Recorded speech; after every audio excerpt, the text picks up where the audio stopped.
Hello, everyone. Let's start testing the loop and make sure that everybody is understanding what's coming through the microphone. Do we have anybody? Good. We have a man clapping in the background. Lisa Johnston is our captioner today, and it looks like the captions are working. And please come in and have a seat.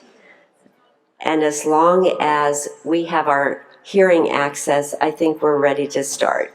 So I don't see anybody who's not hearing through the loop or not seeing the captions or not seeing the sign language interpreter.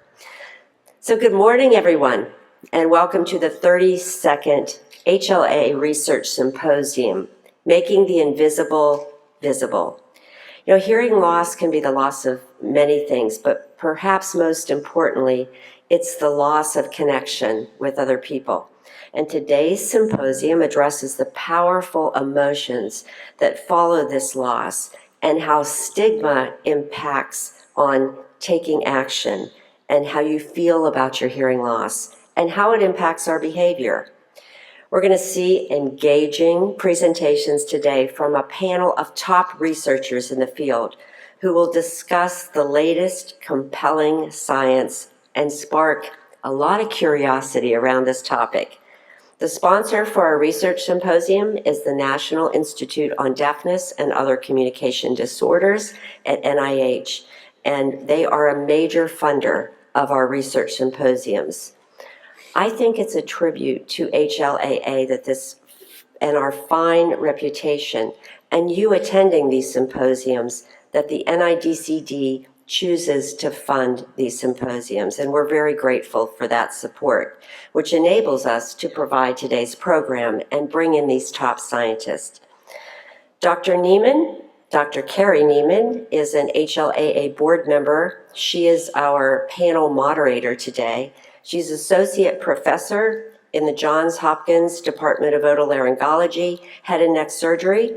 She's also core faculty within the Johns Hopkins Cochlear Center for Hearing and Public Health. Her clinical practice is dedicated to the medical and surgical management of hearing loss. Dr. Neiman's research is directed at understanding and addressing hearing health disparities among older adults. Her work focuses on the development and implementation of public health-driven approaches and affordable and accessible hearing health care. So I will turn this over to Dr. Neiman, and I'm so looking forward to today's discussion. Thank you, Carrie. Excellent. Thank you, Barbara. Wonderful. Thank you for the kind introduction. Well, good morning. We have an outstanding session today. We will be focusing on stigma, an issue that is pervasive and deeply impactful. What we'll be learning about today is the science of stigma. What do we know? How do we measure it? Why does it matter? And what can we do? We have 4 outstanding panelists with us today. And we'll be dividing our session here.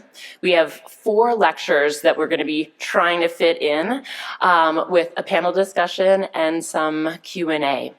I will note that the first lecture is a little bit longer than the ones to follow to really provide us a strong foundation on which to build. So with that, we'll go ahead and meet our panelists, meet our speakers. We have Dr. Laura Nyblade. She's a public health expert, specializes in research on stigma. She has over 2 decades of experience in health research, instrument development, program design and evaluation, intervention development and implementation, and translation of research findings for rapid utilization by program implementers and policymakers. As an RTI fellow and senior stigma technical advisor, she brings her deep expertise to address conditions with a much longer history of stigma research, such as in HIV, to conditions that are newer to stigma research and intervention, such as hearing loss.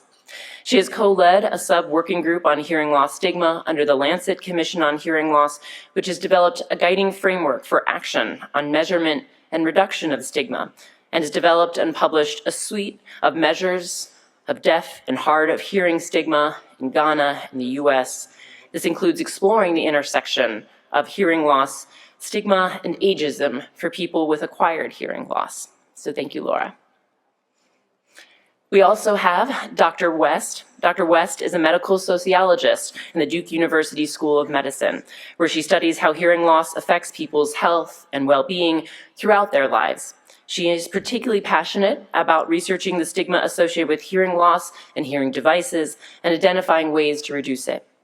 Her interest in this area is personal.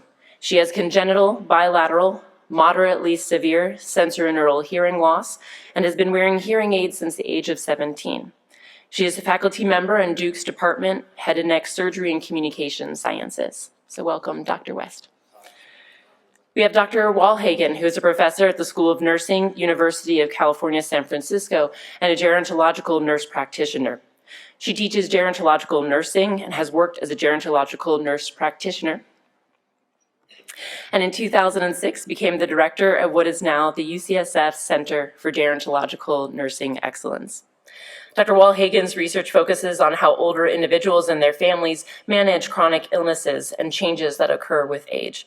She's explored issues related to informal caregiving, diabetes, and successful aging, but for the last several decades has focused specifically on hearing loss and its impact on individuals and families. And of note, Meg is also past chair of the board of directors of HLAA. Last, but certainly not least, is Dabo. Ib is a leadership and resilience coach, a keynote speaker, and advocate dedicated to empowering individuals to rise above challenges, embrace authentic leadership, and break through barriers for personal and professional transformation. His journey from being a refugee to navigating hearing loss and leading global teams gives him a unique and powerful perspective. A former international journalist and a fellow board member of HLAA, Ib currently serves as a commissioner for the Georgia Commission for the Deaf and Hard of Hearing. He is committed to fostering inclusivity and advocating for individuals with hearing loss. So with that, I'll go ahead and turn it over to Dr. Nyblade.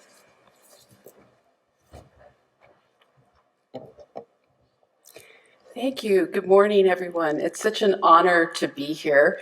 As Carrie mentioned, I come from a different area of research on stigma and had the honor several years ago of being invited to co-chair a subcommittee on stigma under the Lancet Commission on Hearing Loss.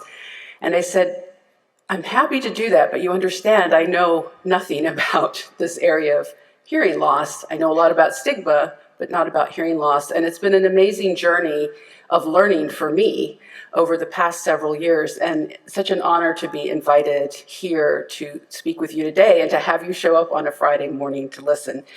So I've been asked to basically set the stage for the panel and talk about what we know about stigma more generally in terms of how we think about it, how we define it, how we measure it, and how we intervene to actually do something about it, which I think is what we all want to end up at. So I'm a researcher, but I'm also a program implementer, and so I sort of sit or straddle the research and program and advocacy world. So why focus on stigma? I think probably all of you in this room and all of us have experienced it at some point in our lives, so maybe this isn't a question we need to have answered. But in the research world, in order for us to actually be able to advocate for work on stigma to reduce it, we really need to be able to make a case for it. And what we've learned over the years, whether it's around mental health stigma, whether it's around HIV stigma, whether now it's around hearing loss, is that stigma, which is, I'll talk more about, is a social process that really is a fundamental determinant of health and health equity. And it does this because it undermines three key determinants of health. Access to resources, we need resources to access health. Access to social support, we know how important social support is to our well-being as well as to our health. And it affects our psychological and behavioral responses, which also then feed back into our health and our overall well-being. So this work by Hatzenbuehler, this particular article, I think, is a very good one as it lays out exactly how stigma undermines health. I think it's also important, and this is a quote from Justice Edward Cameron, who's in the Constitutional Court of Justice in South Africa. And this is in reference to HIV, but I think it really reflects the reality of stigma across all areas. And that is, if we do not appreciate or understand the nature and impact of stigma, none of our interventions can begin to be successful. So whether you're a doctor or a nurse or someone who's working in social work, everything we do is impacted by stigma. And if we aren't cognizant of that and thinking about it and understanding how it's affecting what we do, we probably won't be as successful as we would like to be. So I'm going to start by talking about definitions and types of stigma. So I'm going to move over here because it's a little bit hard to see the notes from up here. I'm not tall enough. So while we all use the term stigma, we all use it every day, it often means different things to different people.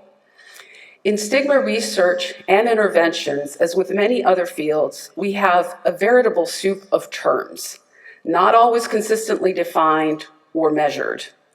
This is part of the challenge for our research and programmatic response on stigma, and a key lesson learned from the HIV field, where we're not having a commonly understood and agreed upon or standardized set of measures for different types of stigma, has presented a challenge to both research to understand stigma and the mechanisms through which it affects engagement in care and health outcomes, as well as how to actually develop effective interventions to address stigma. So I'm going to start by defining stigma in a way that I have found particularly helpful for thinking both about stigma measurement, and I'll talk more about why measurement is so important, and also for stigma reduction interventions. So thinking about what is it we can do to actually change stigma and respond to the different types of stigma.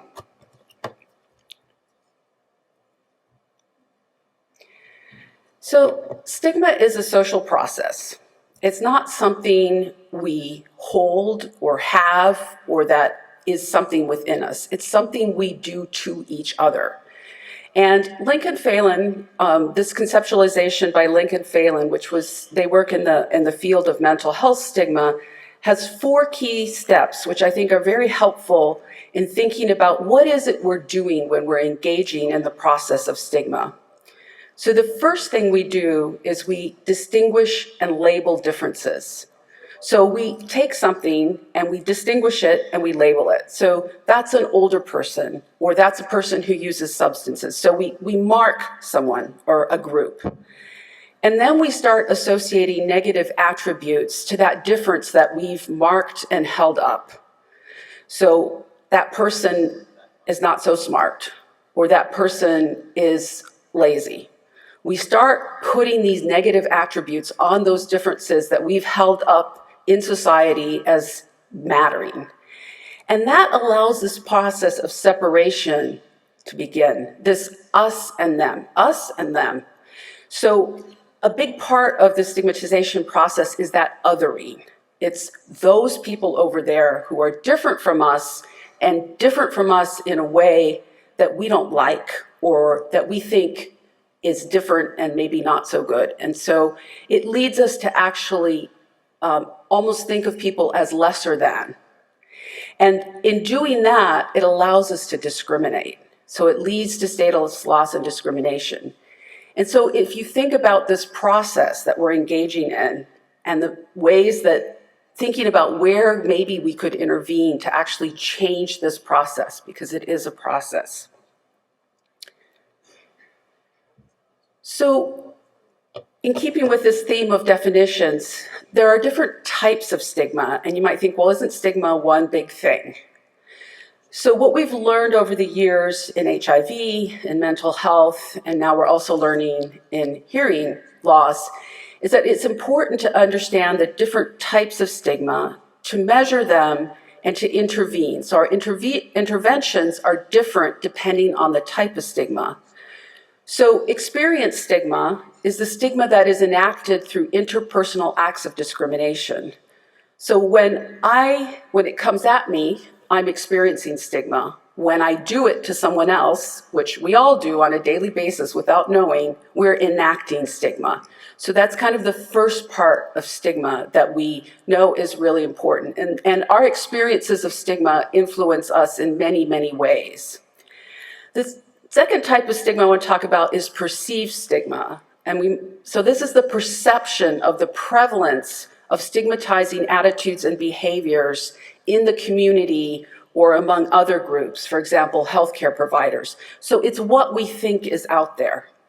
And that's a little bit different from anticipated stigma, which is our fear of stigma, whether or not it actually happens. So I might be afraid to go, for example, for an HIV test, because what happens if I'm positive and I anticipate that there'll be stigma, so I don't do it. So you might ask, why is it important to measure perceived and anticipated stigma? And it's because we know that our perceptions and our anticipations actually influence our behaviors. So what we choose to do is influenced by what we perceive or what we fear is going to happen. And then there's internalized stigma, and that's when we take all of that negative external stigma and internalize it as valid and justified. As our amazing keynote speaker yesterday talked about, he talked a lot about the power of shame. And shame is a part of stigma that is really difficult, and we need to work on that. And so you'll see there's also some of our measures are around that. Then there's secondary stigma, which is the stigma by association. So we know that oftentimes people who are caregivers, family members, people who provide health services to certain groups, they can experience stigma as well by association. Sometimes it's called affiliate stigma. And then there's observed stigma, what we see happening around us or what we hear happening. And that again is a little bit like perceived and anticipated. What we see happening to other people will influence us. What if it happens to me? So that, again, is something that we like to measure and helps us. And then intersectional stigma is when there's lots of different stigmas coming together, and it often deepens and intensifies the effects of stigma. So Dr. West is going to talk a bit more and give some more examples about how these different types of stigma apply specifically to hearing loss. So I think what we probably all want to know is, well, what can you do about stigma? And we've learned a lot. I've been working in the field of HIV stigma for over 25 years now with basic research, and then a focus on measurement and also on interventions. And we've learned a lot about how or what we need to do to reduce stigma. And these are what we call or what's come out of our work, which is really the key principles for reducing HIV stigma. But what I've learned over the past couple of years is that this, I think also many of these apply to hearing loss stigma as well. Now, these bubbles aren't in any particular order, but I'm going to start with the light blue bubble. So this is what we call addressing immediately actionable drivers of stigma. What we've learned over the years is that stigma can be overwhelming, and that leads to an action, right? It's this big blob, this amorphous blob, and we don't know what to do about it. And what we've learned is that there are actually immediately actionable drivers, levers that we can pull now, now, to change and make differences in people's lives while we're working for that larger social change that is the ultimate goal of a stigma-free world. And so in HIV, what we've learned is that one of the things we have to address, and we do this very concretely in different types of programs, is simply awareness. You might say awareness? All of us stigmatize, often on a daily basis, and we just don't understand that we're doing it. We don't recognize it. So something as simple as understanding, when I say this, when I do this, I'm actually stigmatizing, and that has this impact on someone. Most people do not intend to stigmatize. Most of us do not want to hurt others, but we do it unconsciously. And so something as simple as building awareness can make a difference. And we do this in ways through participatory exercises with pictures, with different kinds of interactive activities very effectively, for example, with health workers. The second thing is addressing fears and misconceptions. In the HIV world, 30 years plus into the epidemic, we still have health workers, for example, who are afraid that they can contract HIV by touching a patient. And that leads to very direct stigmatizing avoidance behaviors that marks a person living with HIV as different and different in a dangerous way. So understanding what are the fears that are driving stigmatizing behavior and then addressing those head on can be a very effective way to address stigma. And it might not be in HIV, it's very clear, that's an infectious disease, that fear is very clear. But what we're also seeing is that there's a lot of fear, at least among healthcare workers, for example, which is a space I work a lot in, is if I provide services to this stigmatized group, other people are going to assume I'm one of them. So there's a fear, a different kind of fear that needs to be addressed. So in thinking about how you develop interventions, understanding what are the fears that are driving the stigma that is being perpetrated. And then there's our attitudes and our beliefs.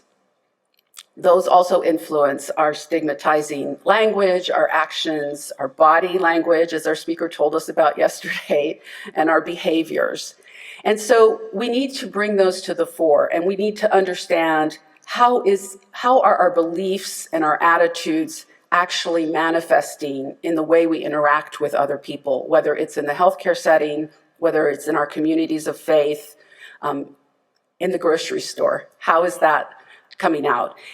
And then lastly is our institutional environment. So there are things that can be done in our institutions. I work in healthcare facilities, but in our communities of faith, in our organizations that would be membership organizations that we belong to. So, and that often has to do with policies, with training, with support.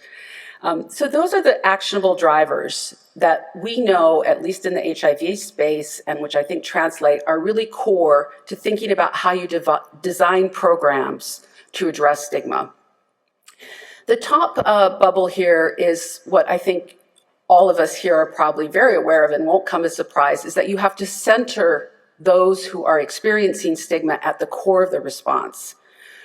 People with lived experience have the tools and the experience to actually lead. And so this is a key part of that. And then, but part of that is also ensuring that those who are living the experience of stigma can participate in a safe way. So in the space that I live in, it's really often not safe for people living with HIV to be public about their status, for example, because of the stigma and discrimination. So understanding that as you develop the interventions. And we've also learned that addressing the internalized stigma is very key to having the leadership from the community that is experiencing the stigma in stigma reduction interventions. And the third is then engaging our opinion leaders and creating partnerships between those who have the power to shape beliefs and attitudes and behaviors in communities and those who are experiencing the stigma. Stigma is a social process that happens in the context of power. And we need to interact and influence power as we work to change stigma. And we know that the best way to do this is not to say, don't do what you're doing, but to hold up the behaviors or the attitudes that we would like to see. The other thing is that we know from many different areas of stigma that contact strategies are a very effective way to reduce stigma. When you get to know someone and understand that they have the same dreams and hopes and aspirations that you do, it becomes very difficult to stigmatize or discriminate.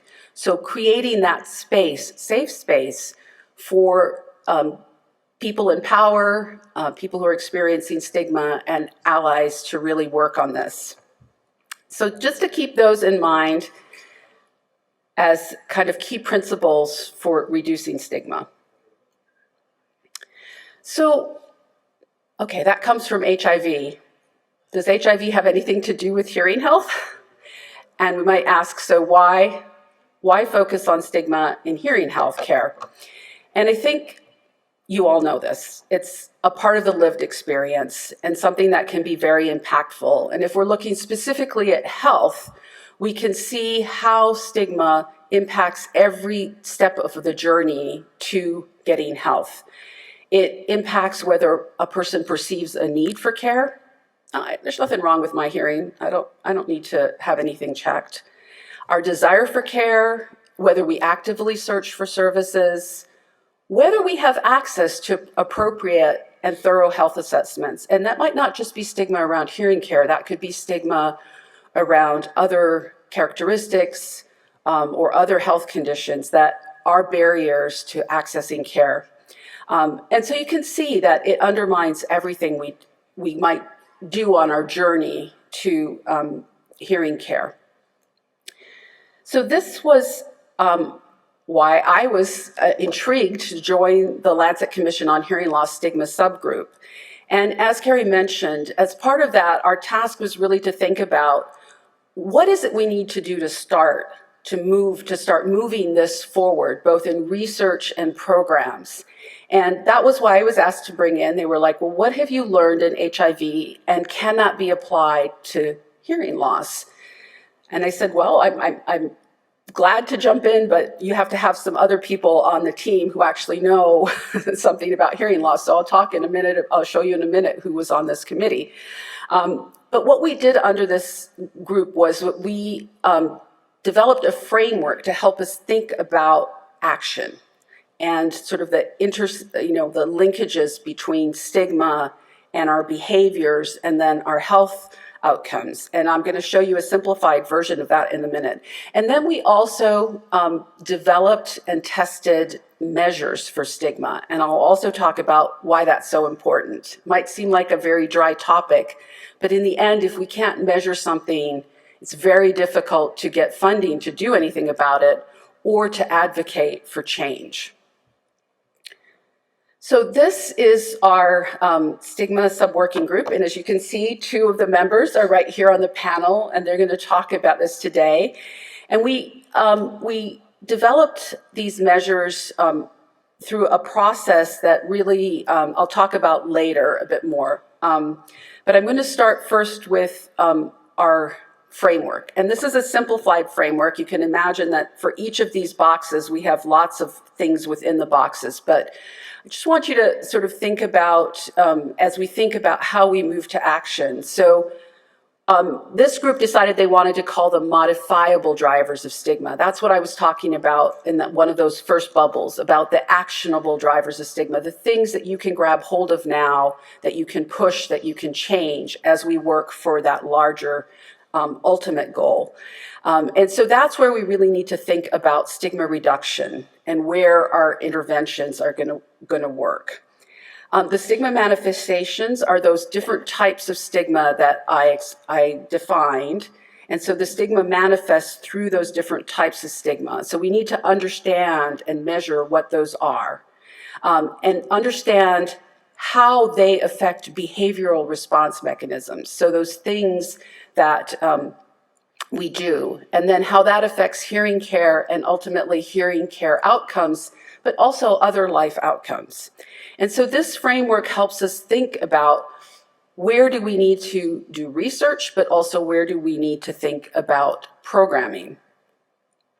So I'm just going to move to two of these bubbles. So the stigma manifestations are those different types of stigma, the experienced, perceived, anticipated, internalized stigma. And we know that they have an effect on our behavioral response mechanisms. In HIV, we have quite a bit of research that shows how different types of stigma influence different types of behavioral response mechanisms. In the hearing loss field, we need to start exploring that. And the reason we need to start exploring that is to really understand where do we need to put our interventions? Because if you're doing an intervention around, say, experienced or enacted stigma, who you're going to intervene with, the people doing the stigma, is different than if you were doing an intervention around internalized stigma, which would be with the people who are experiencing stigma. And we know that there are both negative and positive behavioral response mechanisms. So part of thinking about interventions is thinking about what are the positive things that we can really build on. For example, resiliency, community. These are the positive. And so the stigma affects the behavioral responses, which then ultimately affects the hearing care pathway and then basically the outcomes, our health outcomes, our other life outcomes. So just to give you an overview of sort of the thinking of this framework and sort of to guide our research and also as we think forward to actual interventions. So I'm going to end with stigma, which might seem pretty boring. But as I said, it's really important to be able to measure stigma to catalyze action. If you can't measure something and you can't explain the magnitude of it or the scale or the dimensions, and you can't show what's happening over time, you can't really design effective programs or evaluate their progress. And we know it's really critical for advocacy. We need to be able to measure something, to measure its effects on people and on society in order to be able to advocate for policy change and for funding for interventions to do something about it. I know I'm running out of time here, so I'll just want to say quickly, we had a very fairly long process for developing these measures. We started with a literature review, pulled all the measures that were already out there. We then took those measures into what we called a modified Delphi process. So we spoke with lots of different groups of people who were experiencing stigma or providing services to people who experience hearing loss stigma, and had them react to the measures and give us feedback. Are we missing something? That doesn't resonate. That doesn't make sense. That's offensive. Don't ask that. And so that was a process.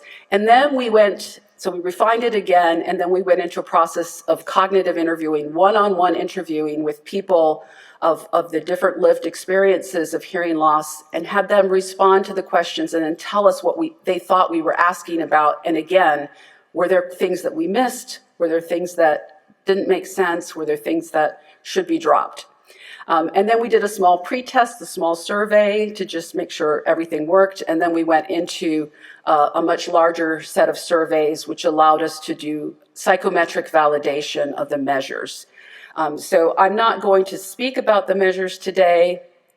They're published. But just to say that we tried to create measures or develop measures and test them for all the different types of stigma. And we also did it for different populations. So we had populations of lived experience, those who have been living with hearing loss their whole life, as well as those who have acquired hearing loss later in life, with parents of children with hearing loss, care partners, healthcare providers, and then we had a survey with the general population. We also looked at hearing device stigma, and we also included a measure of ageism.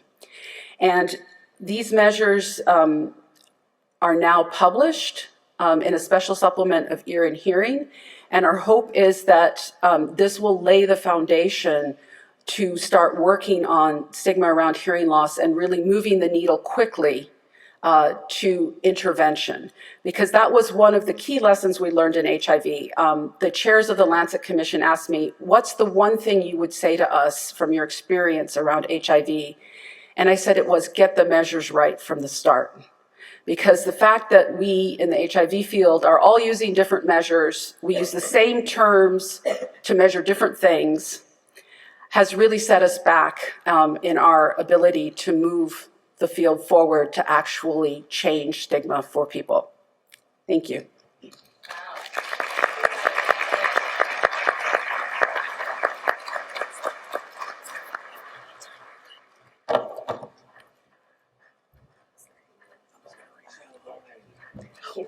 Yes, thank you. Okay, I'll set a timer anyways.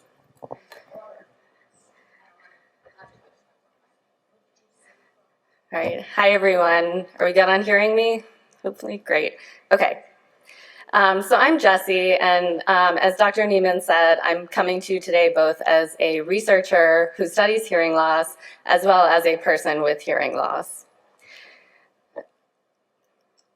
Oh no.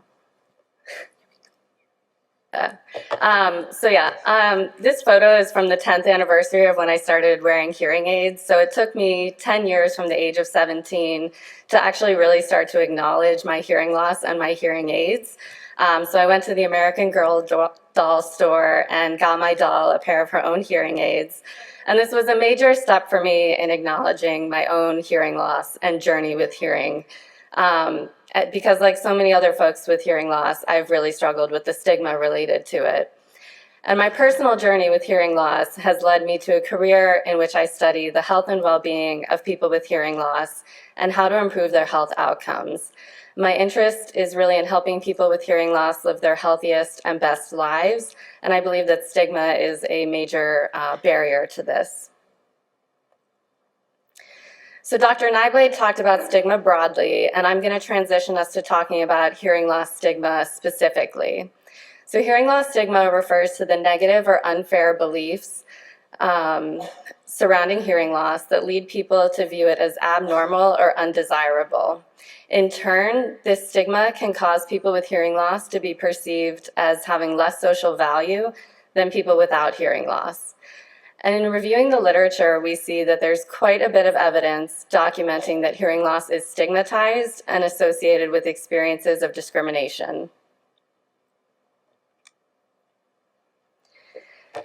If you look at the words in this bubble, you'll likely see some familiar ones, that hearing loss is associated with being old or unfriendly or rude.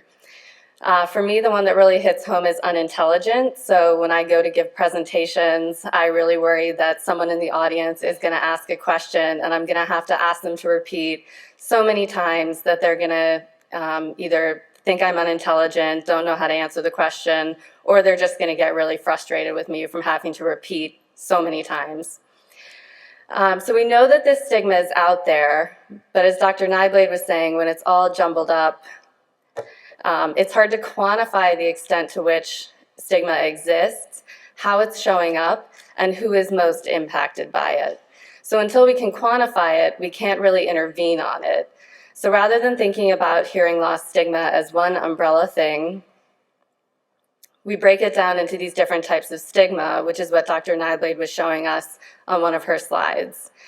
To make these a little more concrete, I'm going to show you some of the items that comprise the questionnaires that the Lancet Commission on Hearing Loss developed for each of these 4 types of stigma.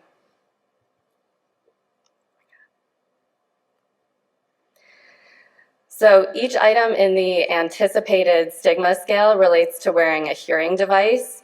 Questions here ask whether you worry that others will be reluctant to talk to you, will think you're older or less attractive, will tease or make fun of you because of your hearing device. And these are all examples of expectations or fears that one will be judged or treated differently in the future because of hearing device use. The internalized stigma scale includes items like feeling embarrassed, helpless, or insecure because of the hearing loss. So these are all negative ideas that someone with hearing loss has accepted as true and internally applied to themselves. The perceived stigma scale asks people with hearing loss to report their belief or awareness of the negative attitudes that other people hold toward hearing loss. This includes thinking that others believe hearing loss makes a person less intelligent or unfriendly, or that people are uncomfortable when they are around people with hearing loss and don't want to date them. Finally, the experience stigma scale asks how often you're shown less respect, get excluded from activities, or get made fun of for having a hearing loss. It also asks about how often people get frustrated with you or are unwilling to communicate with you because of your hearing loss. And so how does knowing these different types of stigma help us from a research perspective? Based on a very simplified version of the framework that Dr. Nyblade introduced, stigma affects behavioral responses, which have a host of downstream effects for individuals. For instance, people with hearing loss tend to withdraw from social situations, as you all are probably aware, even when they're with family and close friends, which can lead to social isolation and loneliness. Hearing loss is also linked to anxiety, poorer quality of life, and listening fatigue, which describes how physically, mentally, or emotionally tiring listening can be. To put this in a little bit of context, you're all here right now. You're experiencing listening fatigue right now just in general because listening to people talk is tiring. But when you add on the fact of a hearing loss, it's exacerbated because it's not a clean or clear input. In the literature, we also see that hearing loss is associated with lots of negative physical health outcomes. Hearing loss increases the risk of dementia, poor physical functioning, diabetes, post-operative complications, falling, and falls-related injuries. And there are a couple of pathways through which the different types of stigma can lead to these outcomes in people with hearing loss. And I'm sorry the slides didn't show up very well, but I hope you can kind of get the sense of it. So for example, let's say there's an individual who develops hearing loss and they anticipate that they're going to be viewed as old and weak if they acknowledge their hearing difficulties. To avoid this judgment, they might deny their hearing loss, their hearing changes, and convince themselves that their hearing just isn't bad enough to need help. And this denial may lead them to the decision not to seek hearing aids. But without hearing aids, communication becomes more challenging in certain settings, like maybe an exercise class. So the person may stop attending their usual yoga class because they struggle to hear instructions. By avoiding these classes, they miss out on both physical activity and the social connections that come with it. And over time, this can lead to negative health outcomes, including physical decline from not participating in physical activity and various forms of social isolation from not hanging out with people. In the case of internalized stigma, let's say a person feels so ashamed of and insecure about their hearing loss that they feel like they're a burden to others. So rather than advocating for their communication needs in conversations, they avoid asking for repetition and clarification. This makes it more challenging for them to follow the conversation of topic at their usual book club, so they stop going.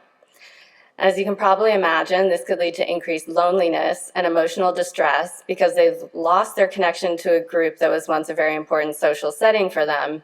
But at the same time, the reduced cognitive stimulation from reading new books in the book club could raise the risk of cognitive decline.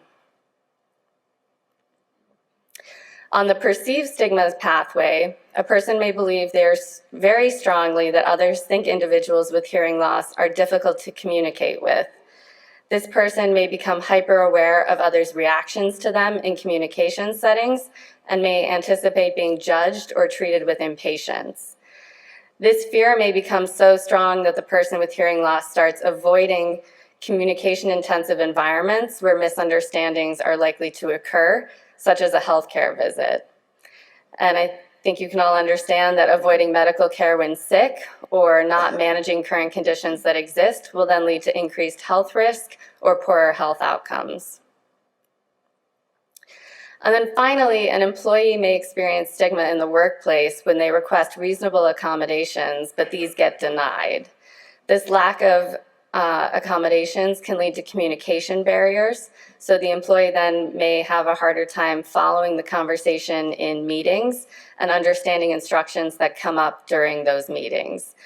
The employee then might avoid contributing during meetings and instead sit through them in silence. Such withdrawal can negatively affect mental health by causing feelings of frustration, embarrassment, or incompetence, but it can also have really detrimental consequences for job performance and career advancement if this lack of participation leads to negative performance reviews and being fired from the job.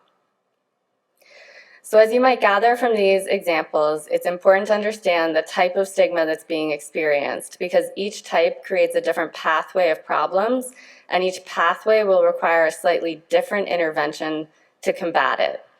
Put another way, we can't really develop an effective one-size-fits-all hearing loss stigma intervention, but we can develop interventions to prevent or reduce these different types of stigma experiences.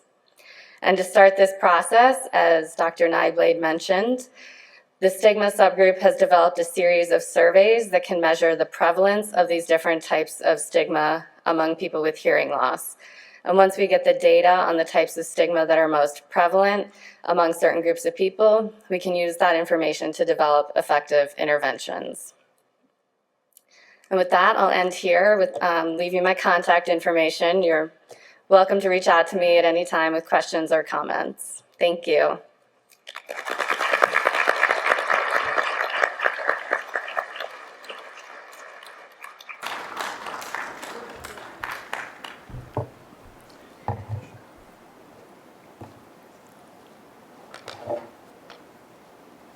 Here we go.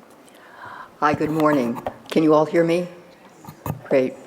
Well, it's always a problem when you're going after several excellent talks, but I'm really honored to be part of this panel. And I'm taking you in a slightly different direction, hearing loss and hearing aid stigma in the healthcare family context. And I really became interested, and this is going to be sharing some of the manifestations of the types of stigma that have just been discussed by both Dr. Nyblade and Dr. West. But I think it impacts healthcare very directly. And I got involved partly in hearing loss. I was very interested in it, but I realized from a healthcare provider standpoint, no one understood hearing loss. And I've been trying over the years to get people to really understand the experience of hearing loss and pay attention to it. So what I want to do first is just let you know that I have no disclosures. That's not going forward. Although I do acknowledge the grant funding for the kinds of data that I will be sharing with you this morning. What's the problem?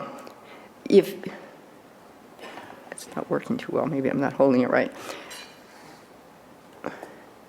Despite multiple efforts in terms of new technologies and so forth, efforts to get broad, sustainable, and I emphasize sustainable, approaches to promoting communication access in healthcare settings has not been successful. So the question can be raised in terms of what role stigma and hearing aid stigma may play in this role. But we also do know that there's been really poor research in this area in terms of poorly understood. So what I'd like to do in the brief time that we have together is sort of move and discuss stigma in the context of this dynamic triad, if you will, of the person with hearing loss, their family, the healthcare provider, and the health system. And I'm doing this partly to sort of share manifestations, and some of these manifestations will be very familiar with you, but I'm sharing them for specific reasons to get at specific points about the issue around self-advocacy in healthcare and the need to get hearing screening embedded in the normal workflow of the healthcare system. So I'll be talking about the barriers in a healthcare system because I do believe that in order to do the interventions that we've talked about, we need to understand the constraints of the systems within which we're working. And then turn to identifying strategies because I think this is potentially an optimal time to get some attention to hearing screening and hearing loss in the healthcare system. So first, this is my triad, if you will, and it occurs in the social context. You can't take that away, but it is all these individuals interacting with each other. So my first focus was talking about some manifestation of hearing loss on the receipt of quality palliative care. And palliative care is a very interesting place to focus on. I work with a lot of palliative care practitioners, and they keep having training about good communication strategies. And so I would ask them, well, do you train about hearing loss? Do you ask about hearing loss? And the truth was, no. So I worked with some colleagues, and we did a survey. We did a survey of practitioners. This was 510 practitioners. 91% reported that hearing loss had some or a great impact on the quality of care they provided. 88% reported that a communication problem with a patient, and 56% reported a communication problem with a caregiver. those who responded to some open-ended questions, the themes fell into three big, or a number of big categories, but three that I want to talk about specifically today include compromised symptom assessment, misinterpreting cognitive status, and left out of goals. Now, you can reflect on that from some of the talks before in terms of these issues. When we looked at compromised symptom assessment, what the practitioners would say, they noted that the symptom assessment was often ended early or not complete. For instance, one person said, it's difficult to assess a person accurately when they have hearing loss. But another acknowledged specifically, I tend not to do a full symptom assessment when confronted with the problems in communication. And you can see in palliative care how critically important that is, because technically palliative care is to talk to individuals about goals of care and have them and do symptom management. If you don't get at the symptoms, you don't manage them very well. In terms of misinterpreting cognitive status, this is an area that's always of concern to me, and it relates to both stigma related to hearing, but also stigma related to persons who are older. This person noted a patient can be assumed to be disoriented if not answering the questions correctly.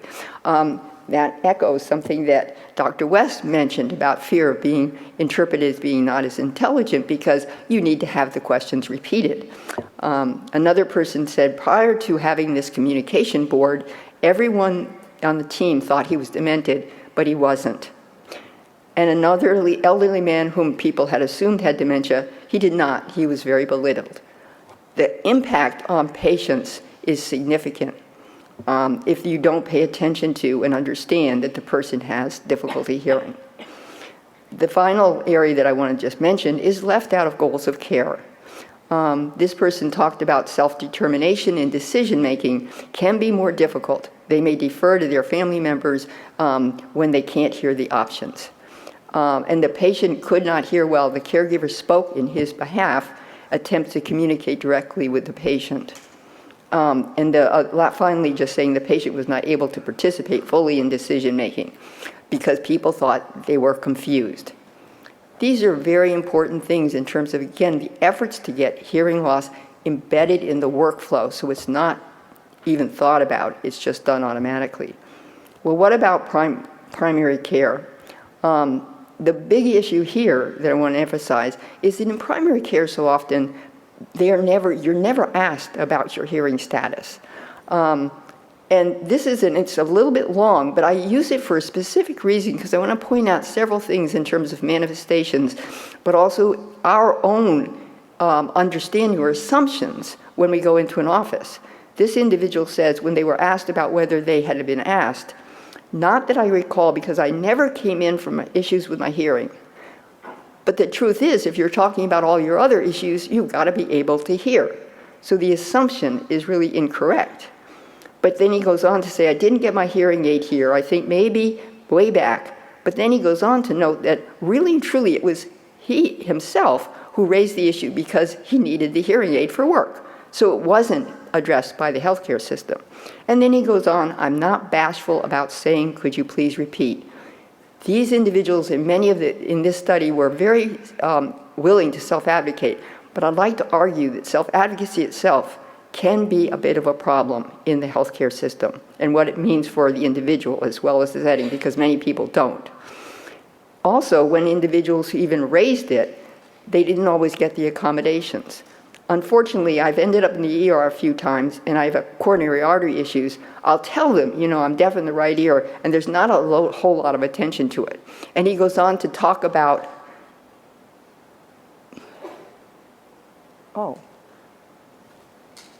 sorry, it's, what? Oh, okay. That it was not even, I hope that you can see that. Okay. But again, even when they're mentioned, and he talks several times about not having his wife able to come in terms of being able to hear, having the other ears. And then the one person, the piece that's so critical to me is missing information without knowing it. The person mentions that do they clarify, tell them you have difficulty, I do more now because I need to hear.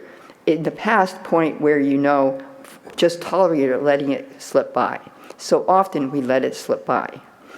The other problem is, though, that there are barriers to advocacy. This individual acknowledged that they felt funny about raising the issue, even if they did, because they didn't want to acknowledge that they didn't hear.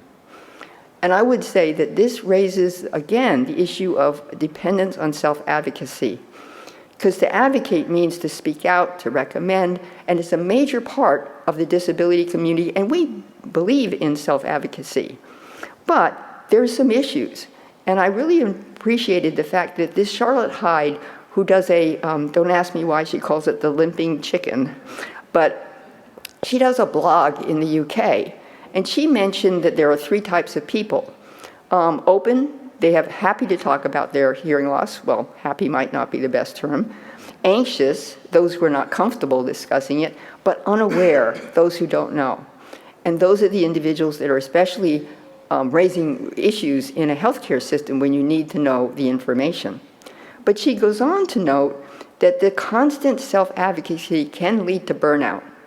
I begin to feel anxious about telling people I'm deaf or asking someone to communicate with me in a different way. I end up forgetting parts of my script, leading to further mop-up conversations in the future.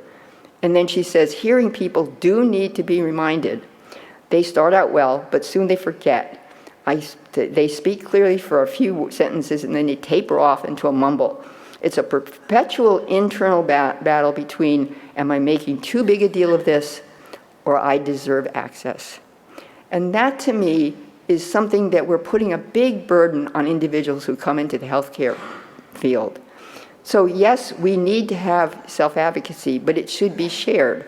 However, now I want to turn briefly to some of the barriers, because first there's a power differential, and people talk about the problems of feeling about time and other pressure issues, and also the competing demands.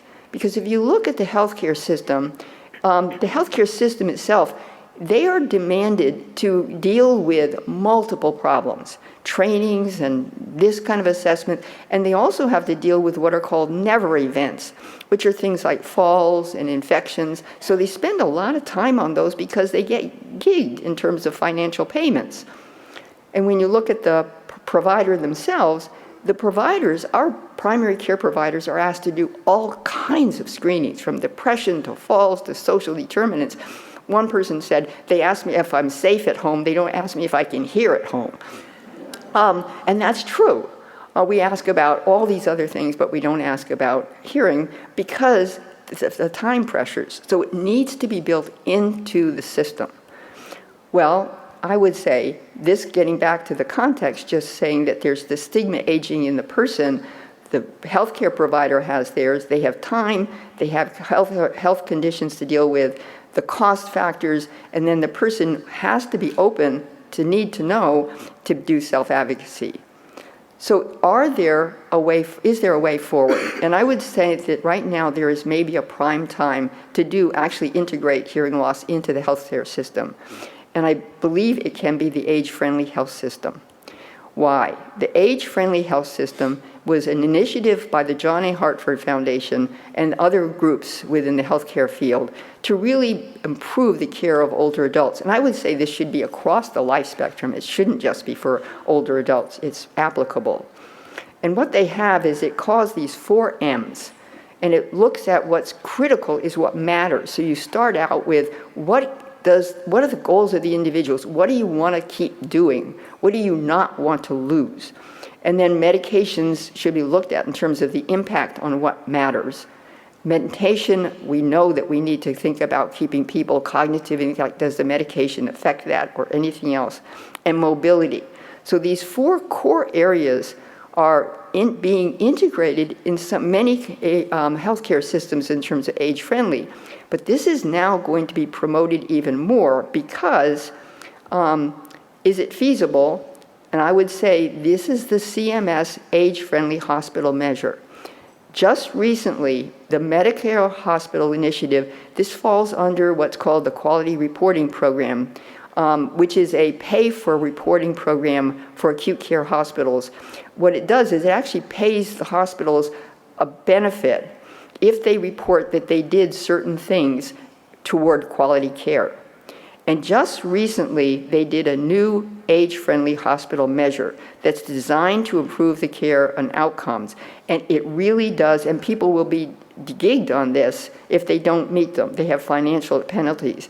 And the areas fall into the age-friendly system, which means eliciting goals of care, responsibility for medications, et cetera. This is just to show you, it's the domains.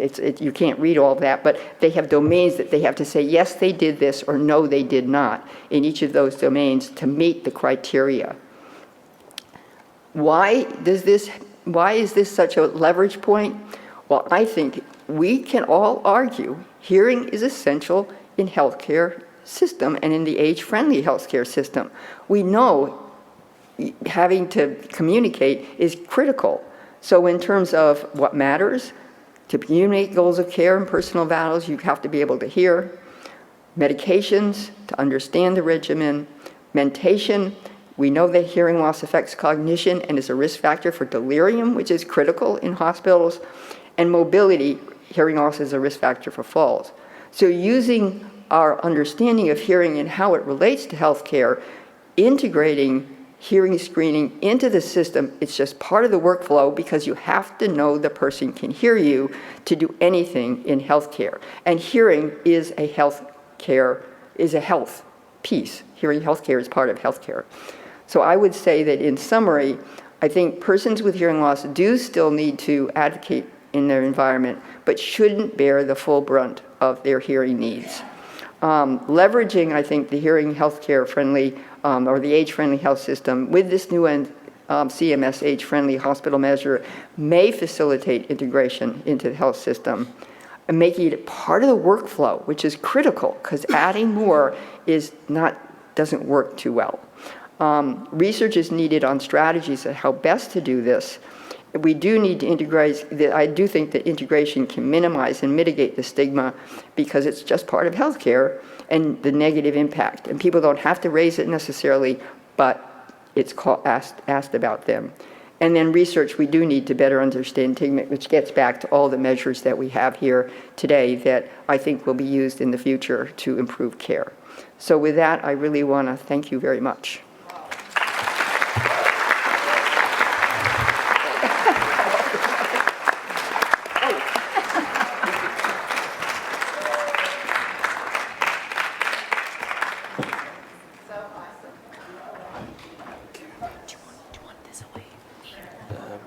It's pretty high.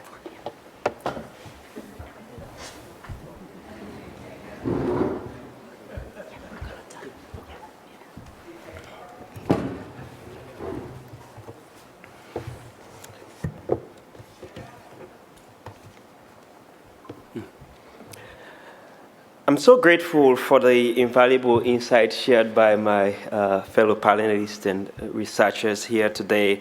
And I'm honored to be part of this panel and deeply grateful and thankful to the HLAA and all the organizers of this research symposium.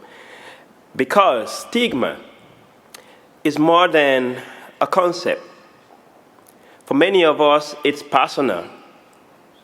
More than a decade ago, I walked into the clinic on campus at Towson University for allergy symptoms. While I was there, the doctor mentioned hearing screenings happening elsewhere on campus. I'd never had one before. I wasn't worried. I had no symptoms, or so I thought. And I was curious. I wanted to learn about this hearing screening. When I arrived at a hearing center, they handed me a headset.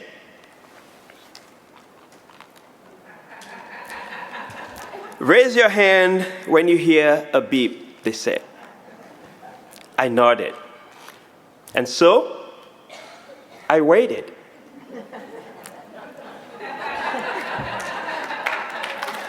And I waited, right? I see you all are familiar with that. A whole minute passed, not a single sound.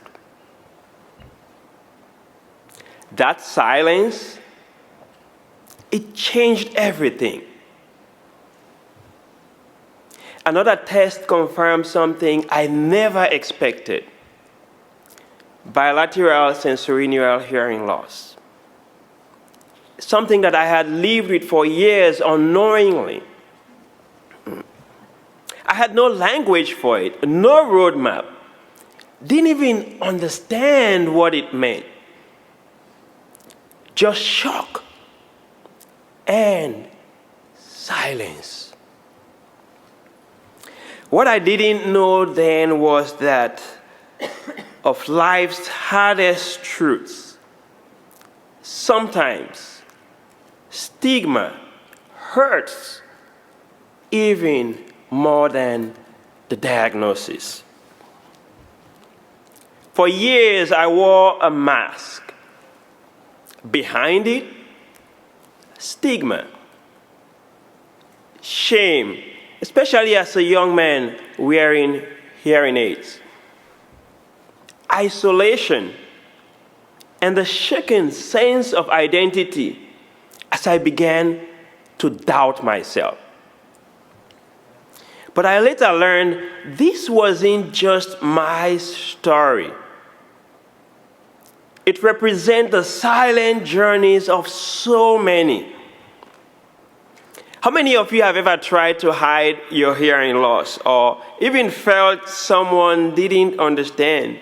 Yeah, I see a lot of hands. Yeah. You're not alone because there is a community ready to work with you. And today, we're going to turn silence into strength by first understanding what stigma really feels like.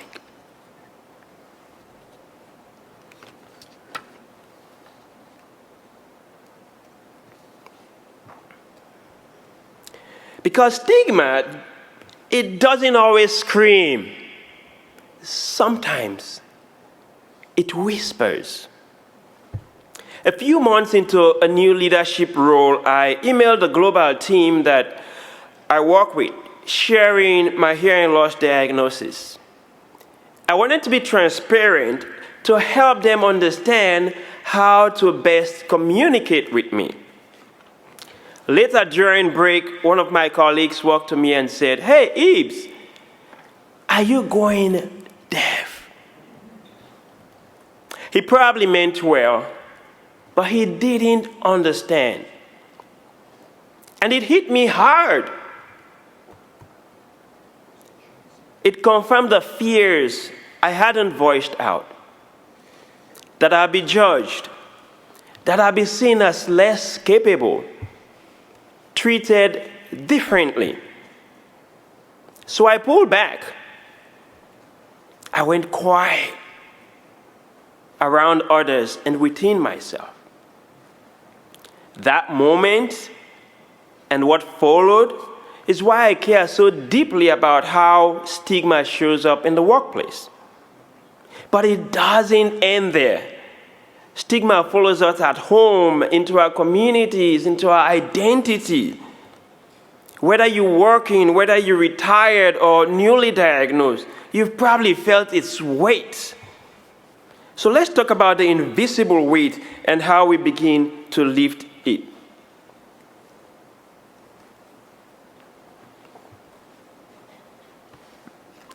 We often think of stigma as something external.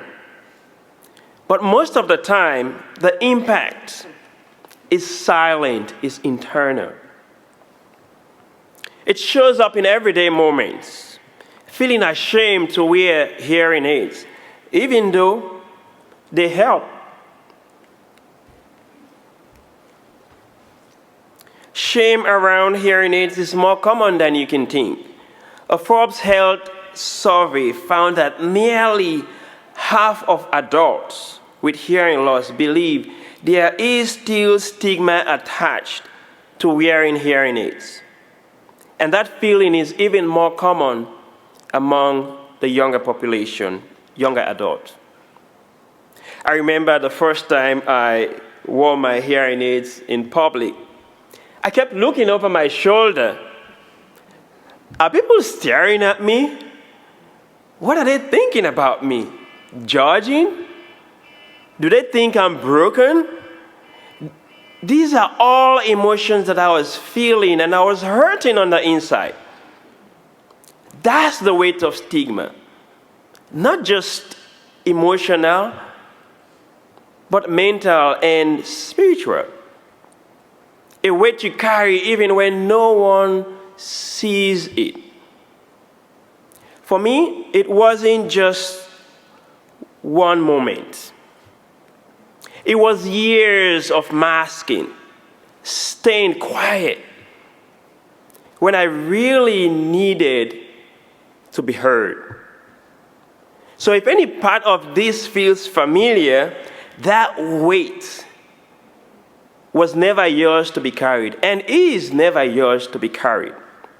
So let's talk about the 5 steps or tools or strategies that we can use to help us overcome stigma.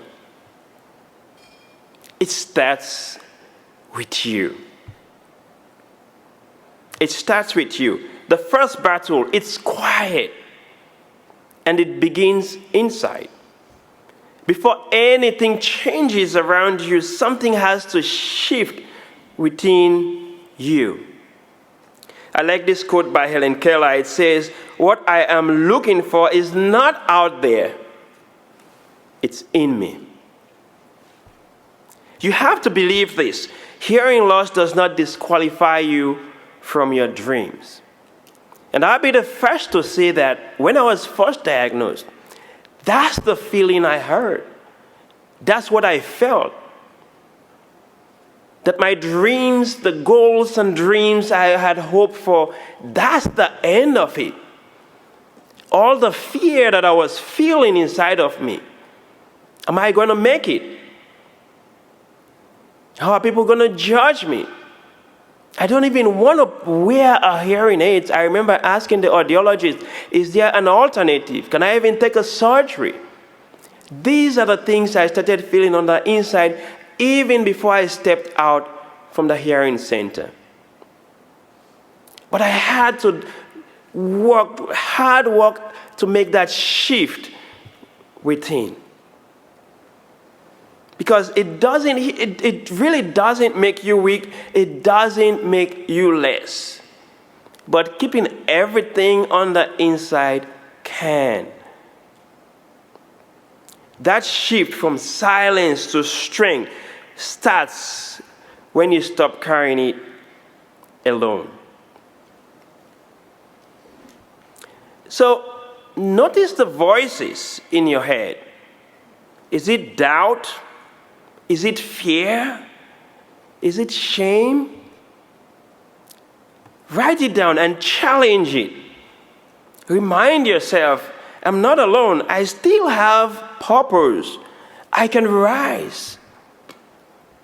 You don't need to have it all figured out. I used to think that way. I just didn't know if I could even rise again. I probably was having more internal self-talk than I was actually speaking to other people. But when you believe the future is still possible and you open to help, that's when everything begins to change. Stigma grows in silence, and maybe you're shy or scared or thinking, what if they judge me? What if they don't understand? But here is the truth. The first time you open up is the first step to freedom.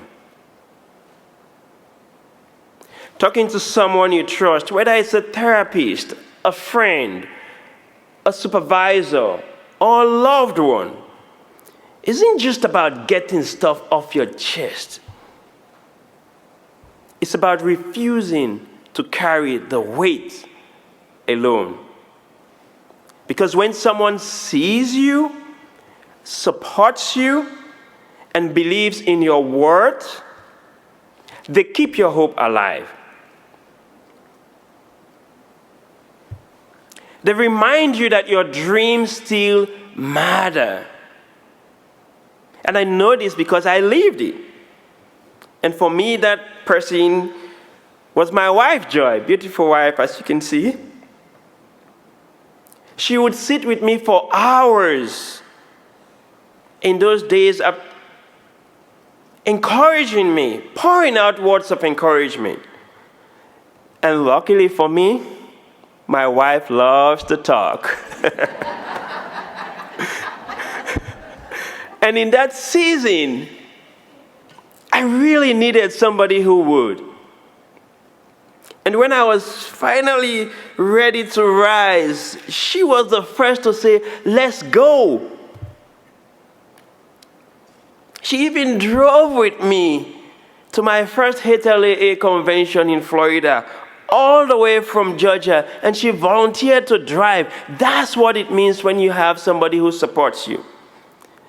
And the bonus?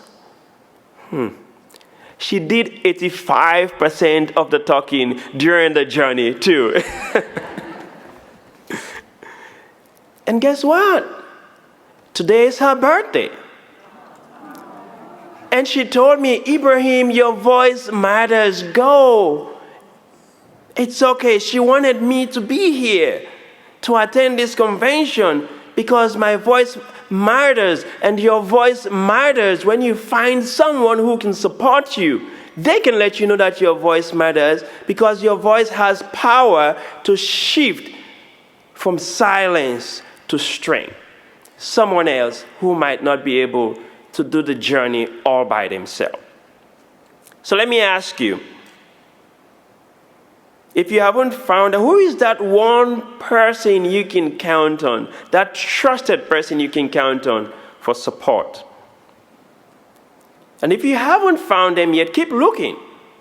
But if you say, Ibrahim, I just don't have anyone. I'm alone, I have looked, I just don't even know where to start. I don't have that person that I can trust to share deeply how I feel on the inside about hearing loss and about stigma. Well, I have good news for you. Connect with a community.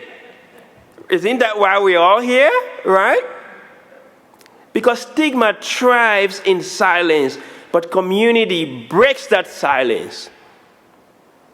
Because the moment you realize you're not alone is the moment stigma starts to lose its power.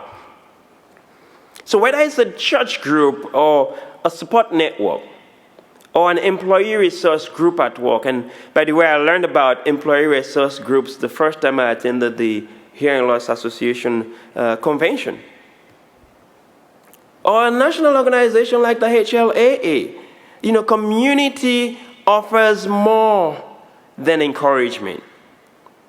And maybe it's something you don't know how to get started. I discovered the HLAA private Facebook group.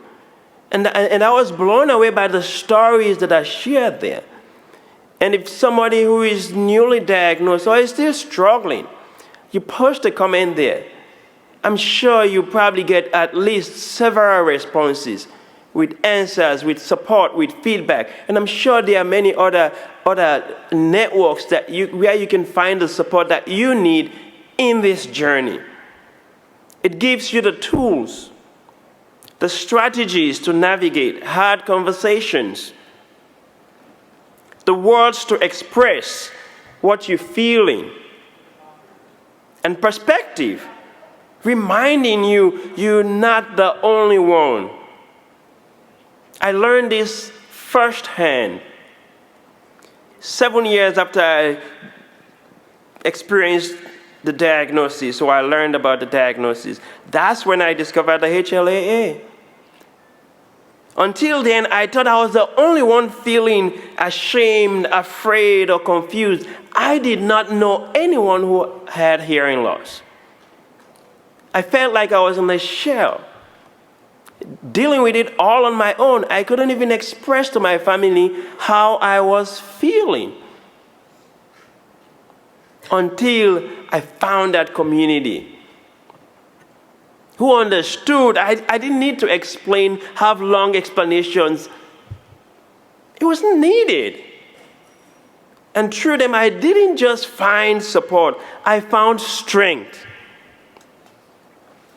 So, if stigma has made you shrink back or stay silent, start by reaching out. Find your people. It's a strategy and it's a powerful one.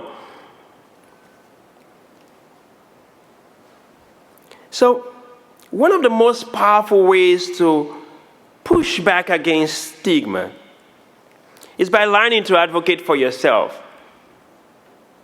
Clearly, confidently, and without apology.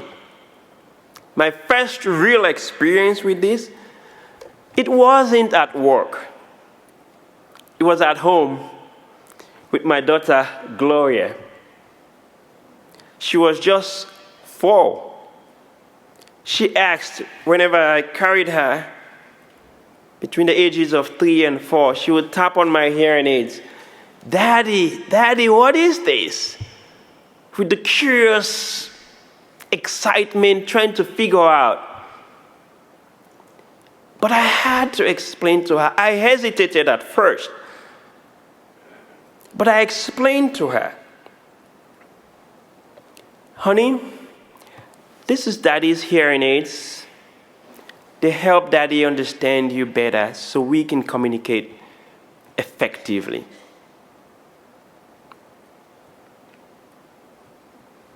That's the same thing. That moment taught me something. If I could explain it to a 4-year-old, then you and I can explain to anyone at work, in the public, or anywhere. Something powerful then happened. There was a moment I was talking to Gloria's little brother, Nyake, and she noticed something, and this really amazed me. I kept asking Nyake, what did you say? I can't hear you. In that moment, I did not have my hearing aids on. She asked one of the most powerful questions I never expected. She said, Daddy, can I go get your hearing aids in the room? I was blown away. What I had told her, it sank in. And as a 4-year-old, she ran, got it excited. Daddy, here is it. I turned it on, I put it on, and I'm talking. She's seen me conversing with her little brother, and I was able to understand and respond, and she gave me the thumbs up. Right? So imagine in your workplace what is possible. And people are willing to help. I just traveled from a leadership retreat here. And before I went to the retreat, one of the organizers, she knows me. I never asked for anything. She sent me an email. Ibrahim, do you need any accommodation? And I was blown away. She reached out before I even asked. That, to me, is an indication that people are willing to help. But before, the noise and what I was saying to myself was that if I asked, people would see me differently. Now I'm beginning to see evidence of a transformation that's already taking place. People see with hearing aids, they observe, they're willing to help. But sometimes we just have to ask. So it's okay to start small.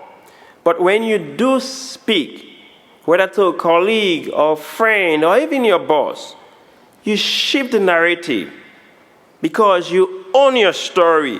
You're not just breaking the silence, you're breaking the stigma. And that's important. And now to our last point.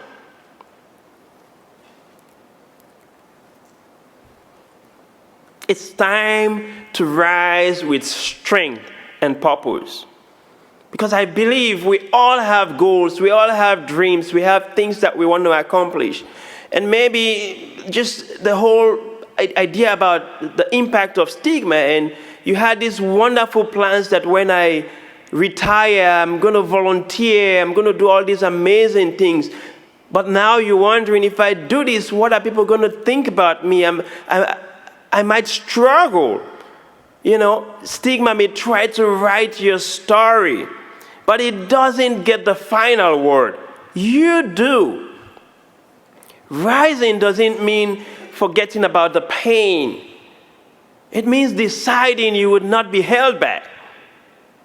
For me, rising with strength led to joining the HLAA Board of Directors and also being appointed by the governor of Georgia to serve on my community as part of the Georgia Commission for the Deaf or Hard of Hearing. In those moments, thank you. Thank you. But when I think about the moments that led to that particular transformation, it wasn't easy. In the beginning, I didn't even think it was going to be possible. I didn't think that I will be able to live out my dreams, my purpose. I was settling for the bare minimum because of everything I was telling myself about stigma and others' perception about me. A lot was happening on the inside. But when you choose to rise, doors open, not just for you, but for others too. You stop seeing yourself as a victim and you start living with purpose. So if stigma has weighed you down, remember this: you are not broken. You are becoming the best version of yourself. You can rise and be the reason someone else finds hope, because it starts with you. And then you get the support and a community. So now if you're asking, what if I'm still struggling? What if you're still struggling? It's okay to feel the weight. It's okay to feel all of this, but now you have strategies that would help you move to the next step, to live out your dreams, even in retirement. Because you can do it. You cannot do it all on your own, but you have a community that is willing and happy to work with you. Just connect with them.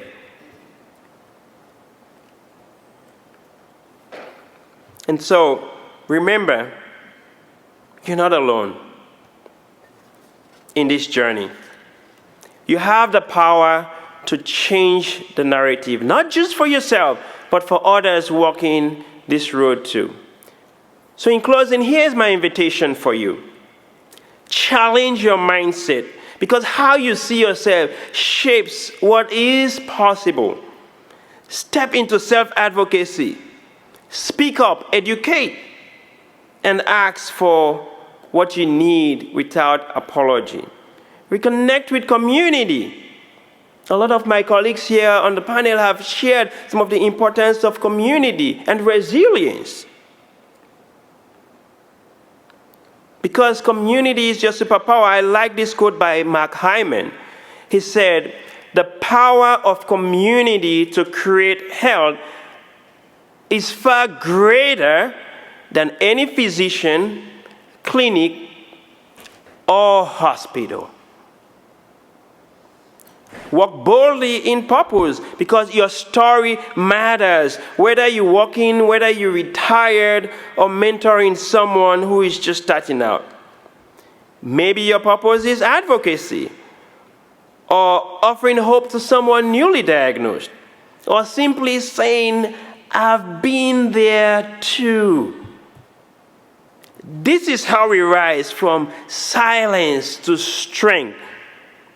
This is how we dismantle stigma, one voice at a time, one person at a time. So before we go, I want you to turn to the person next to you and say, "Today I turn stigma to strength."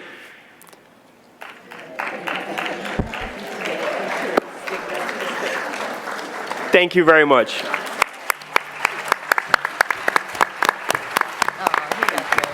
Thank you. Thank you. Thank you very much.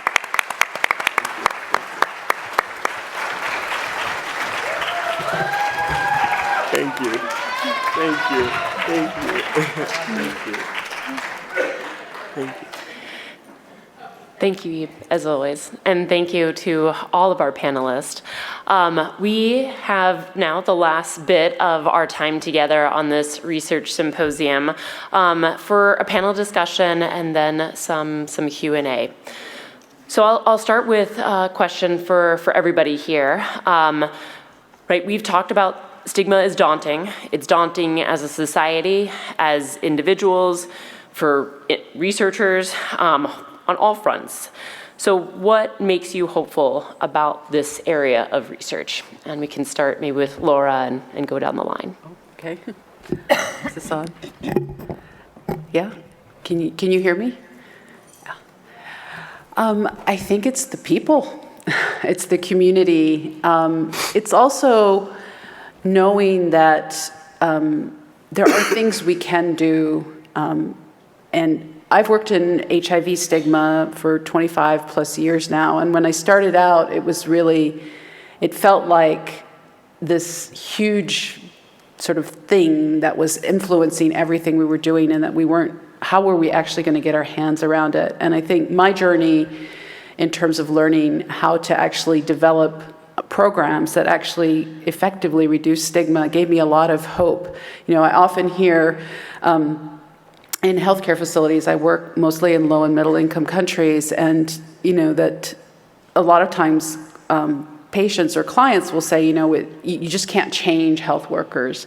But when you really get in and you start working with health workers, they want to change, and it's often just because they don't understand what they're doing that is stigmatizing. So I think there's a lot of hope in people and in the goodness in people. Yeah, thanks. Jessie? I echo that, and that it's the people and their willingness to pass it forward. So on the one hand, in the research capacity, it's having people like Dr. Laura Nyblade, who's coming from a non-hearing loss sphere and passing it forward, the knowledge that she's learned in that sphere to someone like me who doesn't have the stigma and intervention skills, but is learning them from her. So it's mentorship from, not reinventing the wheel, learning it from people who have done it, been on the ground before. And it's also from people out in the audience too, paying it forward or paying it back to someone like me who's grown up with this stigma and feels the stigma, but then having someone like Eve say, no, it's about strength. So it's not just like, I don't have to keep holding on to the stigma. So learning both from research mentors and hearing loss mentors. Thanks. Oops. I'm not sure which one. I guess having been in the field for a while, the big thing that I have hope for is the increased awareness of hearing and its importance to health. I think it's important to frame it correctly, and I know yesterday there was a conversation on the different hearing aid technologies, and one of the speakers was very clear about the messaging around the emphasis on hearing loss with cognition and the importance of reframing that in terms of what it really means and the implications, because I get concerned that we sell things for the wrong reasons, but really emphasizing the importance of hearing to communication, the communication at all levels and for interactions and so forth. But there has been just a really humongous growth in the awareness of hearing loss, and it's important to health. So that's encouraging. Thanks. Ebe? One of the things that gives me hope is that we even have in this discussion. This is a very invaluable conversation, and I feel that education and awareness is key. I think one of our panelists touched on that. It's very important to have these types of conversations. And when you look at it from the perspective of having researchers like my colleagues on the panel here, and people with lived experiences coming together, working together, right? Learning from the research and bringing our lived experiences, we're bridging the gap, we're connecting with people who may not always understand all what the research entails, but they can hear from someone with a lived experience that kind of blends that findings from the research and say, this is how it can work for us, and this is how we can begin to address and overcome it over time. So I'm really excited about this conversation. I think it goes hand in hand with the researchers and with those with the lived experiences. Thanks, Eve. Next question is for Meg. Some in the audience may not know, and Meg mentioned a little bit, but Meg was really at the forefront of thinking about stigma and hearing loss, and did some of the foundational work a number of years back. So with that, what in your mind has changed over the years when it comes to addressing stigma related to hearing loss? It's a really excellent question, because there are things that I think have begun to change, but also some things that stay the same. And again, reflecting on what was commented yesterday, was one person mentioned that stigma seems to be the one area there we haven't made as much of an impact. I know that it doesn't help currently, and it hasn't changed a lot, in that so much of the media around hearing aids and around technologies tend to focus on size and talk about invisible. And I think that's a negative way. I think we need to use hearing aids as a badge of honor to say, I want to communicate with you, and that's why I'm using these adaptive devices, just like anybody else who wants to say mobile, and they'll use a cane. But I think, again, that the awareness and the importance to health has begun to maybe, or will over time begin to sort of eat into some of the issues around stigma. And people can realize that just like having any other chronic condition, this is part of what we live with. And it's true across the lifespan, and keep away from associating it with so much with ageism and so forth. So, yeah. Thanks, Meg. Jesse, as someone who has hearing loss and focuses your research on hearing loss as well, can you speak to the opportunities or challenges, that you may have encountered thus far? One of the challenges is that because I study hearing loss, everybody wants to know why I got into hearing loss. So I've had to become very good at talking about my hearing loss, which has been good. It's made me overcome the stigma a bit, but it's taken some time.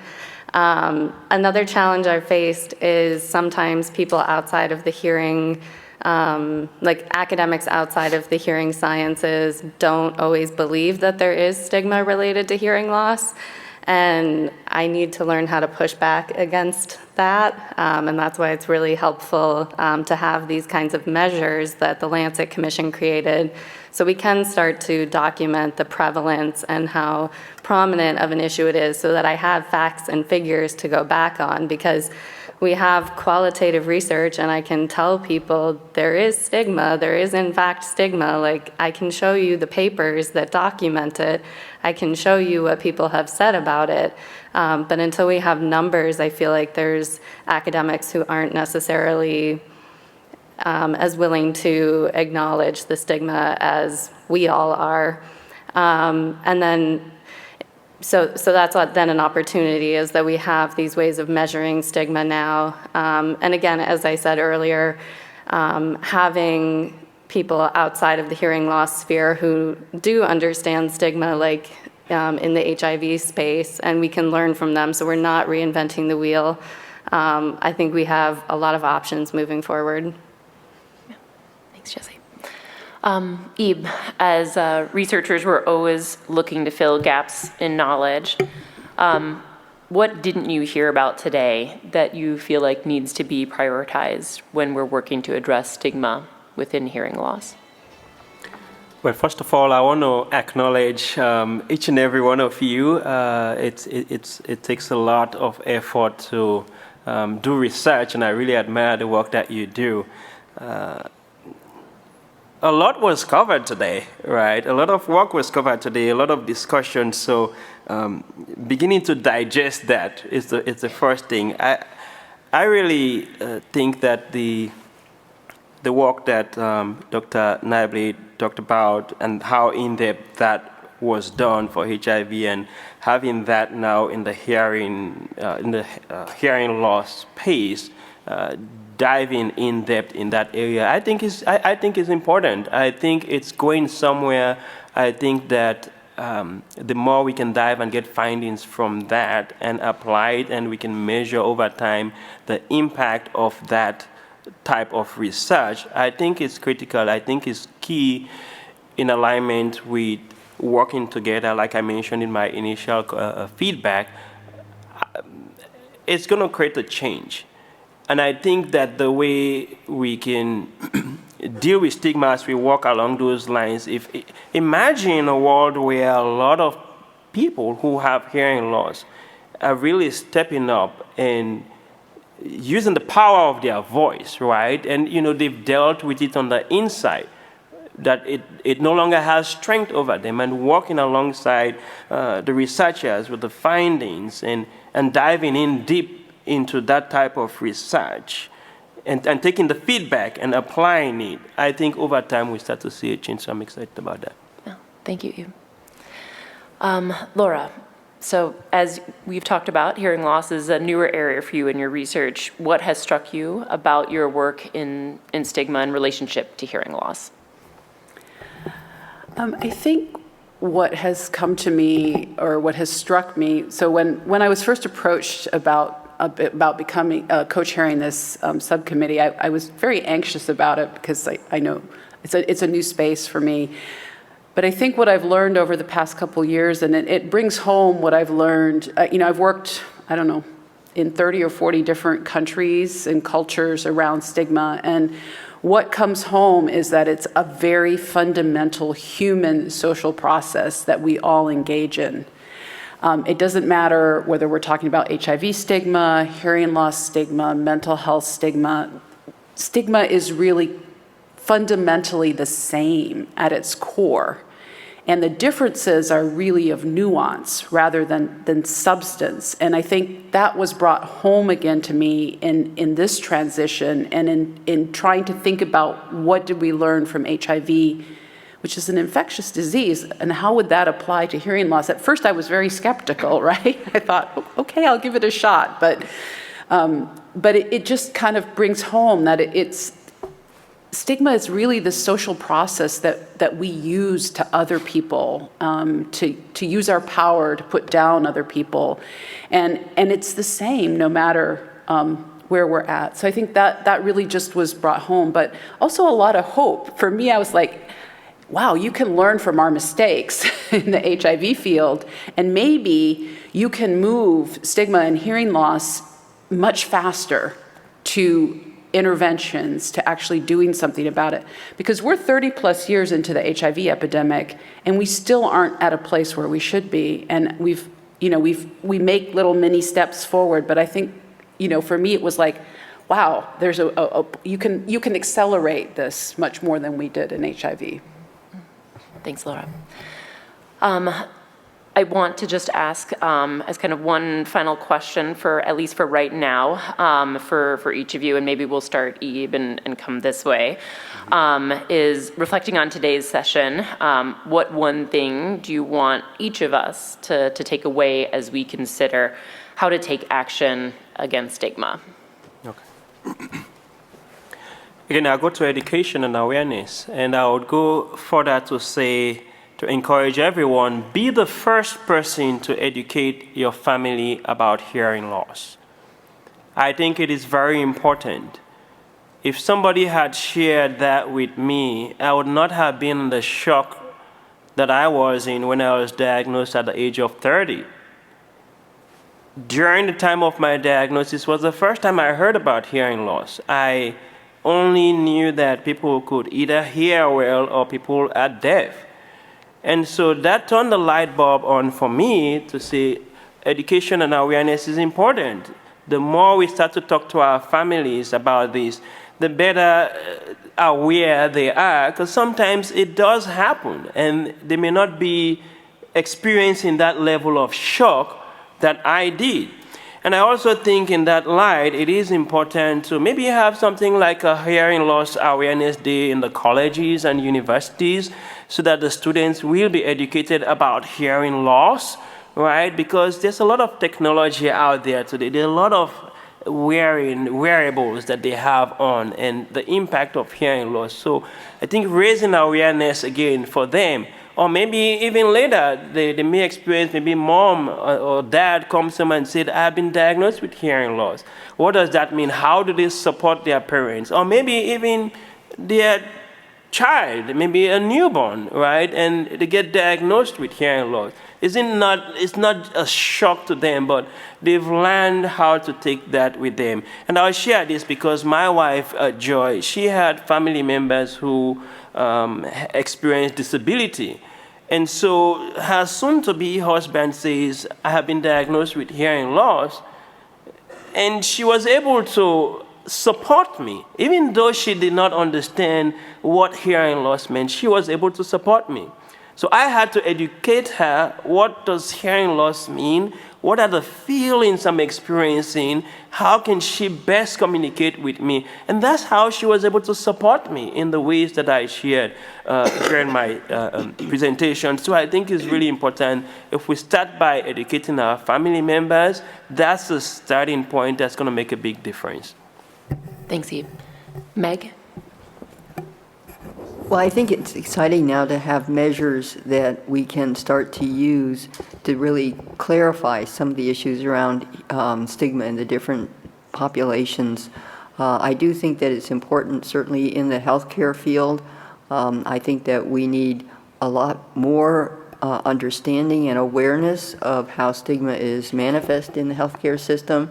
And I think what Jessica mentioned, that I think people don't always realize that they stigmatize as much, or their various attitudes and behaviors actually exemplify stigmatizing behaviors and having people left out. But I also do think, and it gets to this sort of self-advocacy, I certainly want shared self-advocacy, but we do need to speak out. And I think that acknowledging the fact that you have a hearing loss and being okay about that so that you don't miss out in terms of information is critical. Jessie?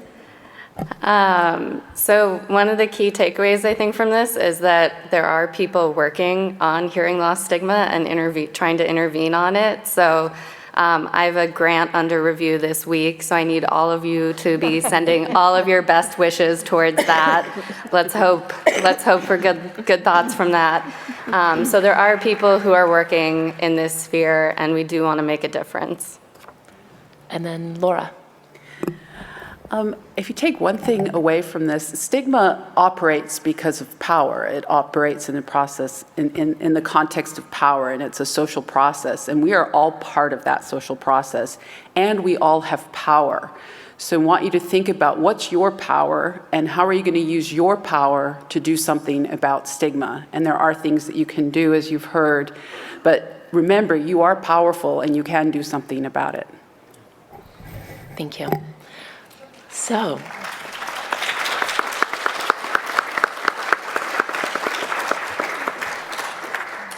we'll go ahead and open up the floor to questions. There's mics at the front of the room, so please step up, and we're happy to continue this conversation.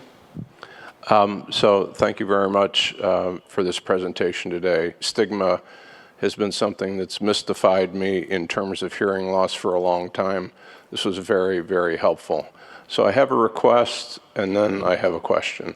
The request would be, if we can get a video of Ib's presentation, I would love to show that to my chapter.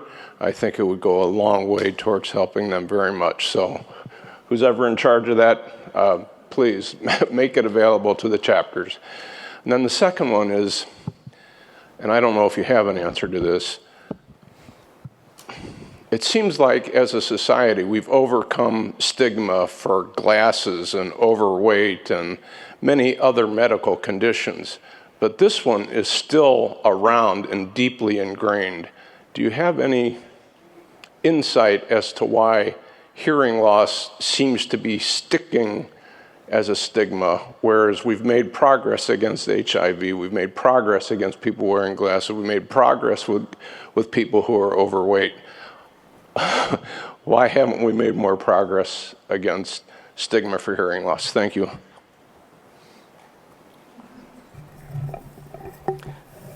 I'll give it a try. And thank you for your comments and question.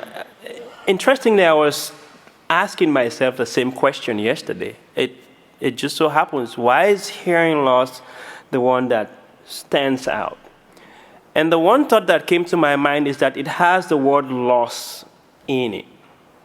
And so hearing the word loss, it means I'm losing something. And we constantly reminded that it's loss, you're losing something. And I used to feel that when I was diagnosed first, everyone needed to feel sorry for me because I have a loss.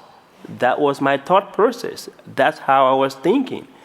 And so through all this, some of the strategies that my colleagues have shared, and also the journey that I went through, and I had to make up my mind, and I said, it has to start with me. I have to overcome this and not let it have power over me. So I think the word loss in itself, hearing loss, it has a weight that comes with it. And so accepting and moving forward that it doesn't have the power over us to limit us from our potential, to limit us from fulfilling our dreams. And thanks to technology, I have hearing aids today. I am able to do things. I am not disabled because, just like many of you use hearing aids or cochlear implant, you're very competent. You can still do the things that you want to do. And I think it's what we're telling ourselves to really help to shape and to shift the narrative and to let us live a life of purpose. Yeah, I would say, well, I will challenge you one thing. I don't think that our stigma related to some of these other conditions have made progress, especially for people who are overweight, unfortunately. But I think in terms of stigma related to the hearing aids, one of the issues is hearing is so critical to communication. And if you're unable to communicate as clearly, and it's not like glasses, at least glasses that are over the counter, they're correcting a distance kind of vision or reading kind of vision. If you have macular degeneration, it's a totally different thing. So it's not really the same because hearing loss, unfortunately, involves changes in the inner ear. And we don't correct those with hearing aids. We don't even correct them with a cochlear implant. There still can be communication issues. So I think it's partly because communication is so central to that interface with individuals and the need for others to be aware all the time of their communication strategies in terms of facing the person. And people forget. It's not intentional, but people forget. So I think that, and also from my standpoint, from a gerontology, there is that intersection with individuals sort of assuming that it's an indicator that they're getting older, even if we know that hearing loss can occur at any time in life. And so the connection with aging and that idea and disability becomes an issue. But communication, I think, is probably central. I would just add also that even in HIV, we've not made a lot of progress. But I want to just add on the ageism part, because something that struck me when we were developing these measures and testing them was we had this ageism scale that we wanted to test and ask, and we were working in the US and in Ghana. And we had respondents who said, what in the world are you asking these questions about? We would never think of our elders that way. And I think this society does not value people who are getting wiser. And so I think that's part of it, right? It's that connection, it's that intersection. Thank you. We'll go ahead. Next here. I was thinking about glasses too, and I remember being in middle school, and we used to say this phrase, boys don't make passes at girls who wear glasses. And nowadays, glasses are a fashion statement. You see all these ads with these attractive-looking people in their fancy glasses. I have a friend who recently got a hearing aid. She got a bright red one because if it fell into the grass, she wanted to be able to find it. So there is hope. I do have a suggestion for the healthcare field, and that is, why can't everyone wear a mask with a clear center so we can see the mouth and we can understand communications better? Thank you. Over here. Yes, good morning. Thank you for an excellent presentation. I'm Cindy Kellner from Palm Beach County, and I have a question and a comment. My question deals with language, and to bring my point home, I'm going to reference something else in my life. 10 years before my hearing loss journey began, my husband and I were blessed with 3 beautiful children, all of whom came to us through adoption. What I just said is very important. I didn't say they were adopted. I said they came to me through adoption. And that's very important to me then and now. The mama bear in me would never let someone say, "Oh, you have adopted children." I always kindly correct them and say, "No, that's how my family was formed or how my children came to me." Because there is still, sadly, a stigma, and like I said, the mama bear won't let my kids be stigmatized. I struggle with my own stigmatization with my hearing loss, and I want to find a way to convey that I have hearing loss, but positively. I never use hearing impaired. That's off the table. I try to smile when I explain, oh, I wear a cochlear implant, I don't hear very well, but I still seem to struggle with how to communicate my hearing loss in a plus positive way. And I'd like your thoughts on that. And my second point is, if there's any way that you can get to the medical community the notion that we need our phones to help us communicate. I don't use my phone to record my doctor for malpractice or anything like that. I'm not recording it. I simply need my phone to understand what they're saying. And down in Palm Beach County, I encounter nothing but difficulty when I try to use my phone in that setting. So I simply ask in your position, if you can relay that's a communication assistance device that we need. So thank you. Thank you. Who would, anybody? Well, first of all, of course, I know it's difficult in terms of explaining your hearing loss, and maybe just really emphasizing that, there are changes that make it less easy for you to communicate as well without these hearing aids or whatever.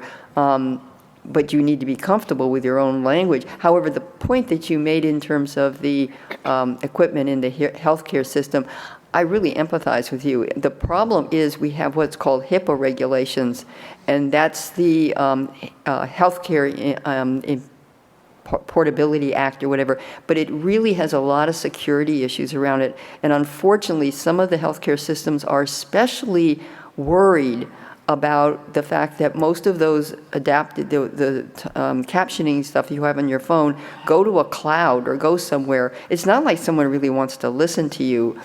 They want to use that information to improve their services usually, but there are some HIPAA compliant systems that hospitals can use.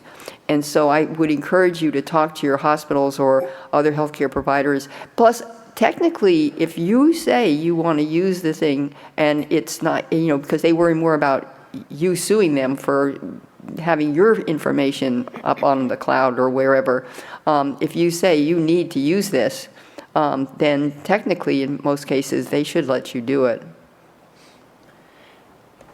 Any other comments? Yeah, Eve.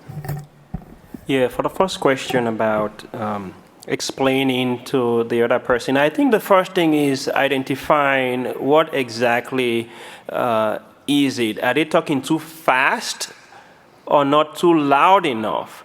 And then it could be something like, I really want us to have a meaningful conversation, an effective communication. Would you mind speaking up a little louder so we can enjoy this conversation? Or it could be, would you mind slowing down or talking slowly so I can better understand you so we can have a more meaningful conversation? I think that's also a positive way to put it. I know we have questions remaining, but we are just at our time.